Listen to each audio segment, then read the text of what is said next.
পাকিস্তানি সেনাদের কাছে তিনি ছিলেন পাপা টাইগার, একটি নাম যেটা শুনলে কেঁপে উঠত পাকিস্তানি ক্যান্টনমেন্ট। তার সাহস, নেতৃত্ব আর ব্যক্তিত্ব ছিল কিংবদন্তির মতো। মাত্র 23 বছর বয়সে হয়ে যান একটি ব্যাটালিয়নের অধিনায়ক, আর 1942 সালে ব্রিটিশ আমলের সর্বকনিষ্ঠ মেজরদের একজন। জীবনের পথে তিনি ছিলেন 3টি ভিন্ন দেশের সেনাবাহিনীর গর্বিত অফিসার, কিন্তু তার সবচেয়ে বড় পরিচয় একটি জাতির মুক্তির লড়াইয়ের প্রধান সেনাপতি। স্বাধীন বাংলাদেশের রণাঙ্গনে তিনি ছিলেন এক অনন্য মহারথী, যার নেতৃত্বে এগিয়েছে বিজয়ের পথ, নির্লোভ, স্পষ্টবাদী আর দেশপ্রেমে অটুট মোহাম্মদ আতাউর গনি ওসমানী। আজ আমরা আপনাদেরকে নিয়ে যাব তারই স্থিত বিচরিত সেই বাড়িতে, যেখানে ছড়িয়ে আছে তার জীবনের অসংখ্য গল্প আর ব্যবহৃত স্মারক, যা অবস্থিত সিলেট শহরের প্রাণকেন্দ্র। চলুন শুরু করি এক মহান নেতার জীবনের অজানা অধ্যায়।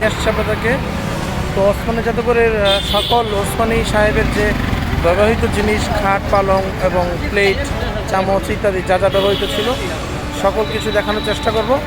তো আশা করি আপনারা ভিডিওটি সম্পূর্ণরূপে দেখবেন। আশা করি দেখলে ভালো লাগবে আপনাদের কাছে।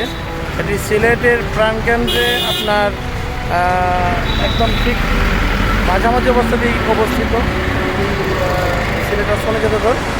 আমি এবং আমার ভাই সে দুজন মিলে সিলেটে একদম আমরা ঠিক দুপুর 1টার দিকে এখানে পৌঁছে আমরা যা যা দেখি এবং আপনাদেরকে সব দেখানোর চেষ্টা করবো ইনশাল্লাহ।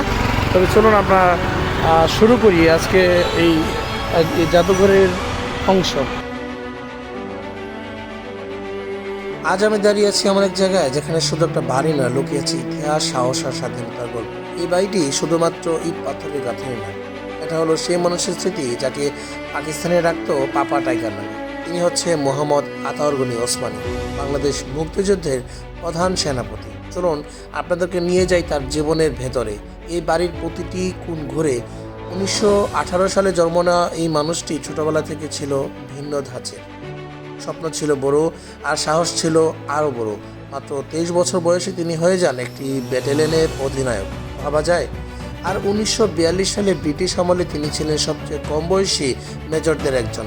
তার জীবনের সবচেয়ে অবাক করা বিষয়, তিনি ছিল 3টি ভিন্ন দেশের সেনাবাহিনীর অফিসার: ব্রিটিশ, ভারত, পাকিস্তান এবং পরে স্বাধীন বাংলাদেশ।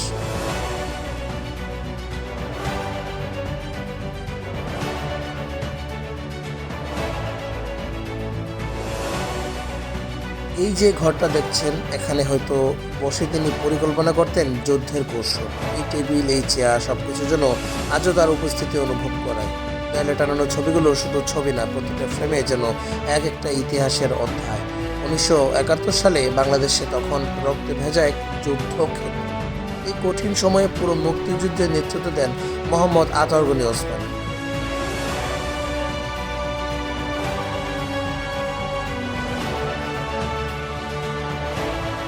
তার কৌশল, তার সিদ্ধান্ত, তার সাহস সব মিলিয়ে তিনি হয়ে ওঠেন মুক্তিযুদ্ধের অন্যতম প্রধান নায়ক। তার নামে শুনলেই কাঁপত পাকিস্তানি ক্যান্টনমেন্ট, তাই তো তারা ডাকতো তাকে পাপা টাইগার। এই যে তার ব্যবহৃত পোশাক, তার চশমা, তার পুরনো নথিপত্র, এগুলো শুধু জিনিস না, এগুলো ইতিহাসের স্পর্শ। ভাবুন তো, এই জিনিসগুলো কত মুহূর্তের সাক্ষী ছিল, কত পরিকল্পনা, কত সিদ্ধান্ত, সবকিছুই এখান থেকে।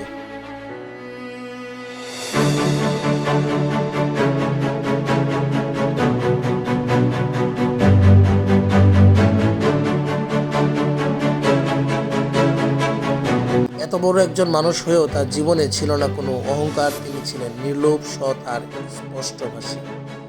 ক্ষমতা বা পদ নয়, দেশের জন্য কাজ করাই ছিল তার একমাত্র লক্ষ্য। আজ তার বাড়িটির জাদুঘর হিসেবে সংরক্ষণ করা হয়েছে, যেখানে প্রতিদিন অসংখ্য মানুষ আসে তার জীবনকে জানার জন্য, তার সাহস থেকে অনুপ্রেরণা নেওয়ার জন্য। এই জায়গা শুধুমাত্র দেখার জন্য না, অনুভব করার জন্য।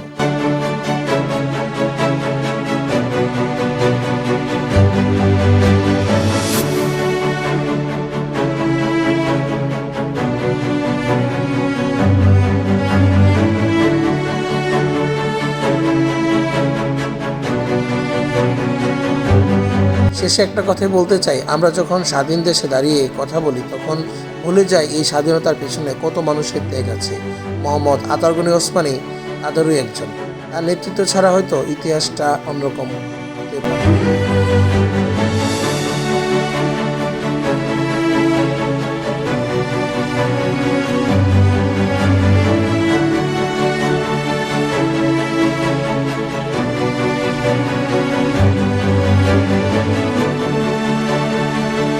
যদি ভিডিওটা আপনাদের কাছে ভালো লাগে লাইক কমেন্ট এবং শেয়ার করতে ভুলবেন না। আর এমন ইতিহাস আর অজানা তথ্য জানতে চ্যানেলকে সাবস্ক্রাইব করে পাশে থাকার অনুরোধ রইল। বাকি ভিডিওটুকু আপনারা আশা করি মনোযোগ দিয়ে দেখবেন এবং একটি লাইক কমেন্ট এবং সাবস্ক্রাইব করার অনুরোধ তো অবশ্যই রইল। সবাই এ পর্যন্ত ভালো থাকবেন, সুস্থ থাকবেন। আসসালামু আলাইকুম।